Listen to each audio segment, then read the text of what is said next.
Dictation start होगी 5 second बाद।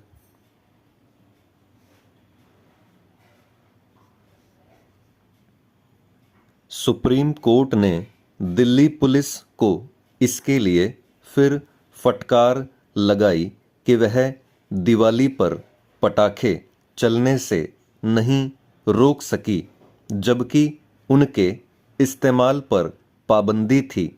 यह सही है कि दिवाली पर दिल्ली में पटाखे चले और लोगों ने उन पर पाबंदी की परवाह नहीं की। यह ठीक नहीं हुआ, क्योंकि इसके चलते प्रदूषण की मात्रा बढ़ी ही होगी। लेकिन क्या बढ़ते वायु प्रदूषण का मुख्य कारण पटाखे ही हैं? क्या यदि दिवाली पर पटाखे नहीं चले होते तो आज दिल्ली प्रदूषण से मुक्त होती?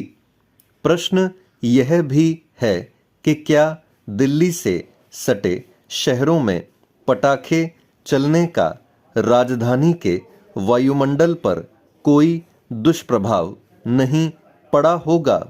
ध्यान रहे कि राजधानी के आसपास दिवाली पर खूब पटाखे बिके और चले, क्योंकि उन पर प्रतिबंध दिल्ली तक सीमित था।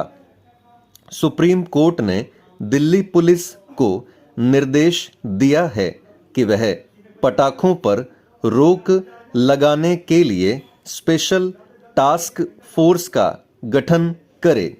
देखना है कि वह क्या करती है। लेकिन यदि प्रदूषण के मूल और बड़े कारणों का निवारण नहीं किया गया तो दिल्ली के जहरीले वायुमंडल से छुटकारा मिलने वाला नहीं है। प्रदूषण का एक बड़ा कारण तो पराली जलाने से निकलने वाला धुआं है, लेकिन पराली कुछ समय ही जलती है।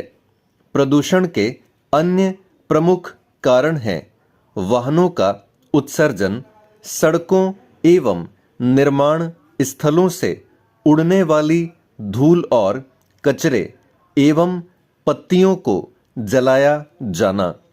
यह किसी से छिपा नहीं कि जिन राज्यों में पराली जलती है वे ऐसे उपाय नहीं कर सके जिनसे उसका जलाया जाना थमे।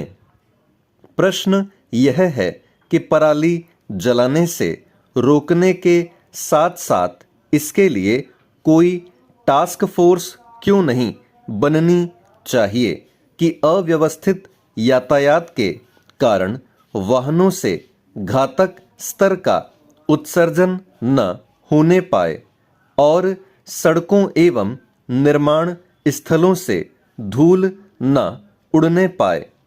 निसंदेह पटाखों से प्रदूषण फैलता है, लेकिन एक तो उनका असर 2-4 ही दिन रहता है और दूसरे केवल दिल्ली में ही उन पर पाबंदी लगाकर कुछ विशेष हासिल नहीं किया जा सकता।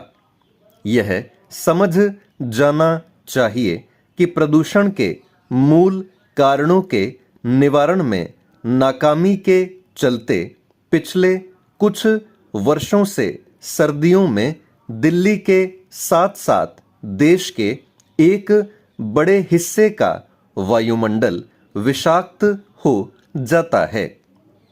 ऐसे में इसका कोई औचित्य नहीं कि केवल दिल्ली के प्रदूषण की चिंता की जाए। स्टॉप।